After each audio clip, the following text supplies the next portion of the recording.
घोटकी से रिपोर्ट कर रहे हैं मजहर अहमद सिद्दीकी। घोटकी के सूबाई हल्का PS 21 पर पीपल्स पार्टी के नामजद उम्मीदवार सरदार अली नवाज उर्फ राजा खान महार अपनी इंतखाबी मुहिम के सिलसिले में आगा हाउस घोटकी पहुंचे, जहां पर आगा इंसाफ अली खान पठान और आगा अजहर अली खान पठान की मेज़बानी में जलसा मुनक्किद किया गया, जिसमें आगा अली गौहर खान पठान, आगा अली बख्श पठान, आगा तजम्मुल हुसैन पठान, आगा खैर मोहम्मद पठान समेत दीगर ने शिरकत की।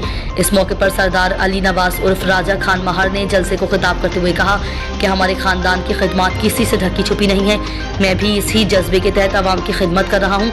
उन्होंने कहा कि हम हमेशा घोटकी की आवाम के हर दुख सुख में साथ रहे हैं, हमने हमेशा घोटकी की तरक्की और खुशहाली के लिए काम किया है।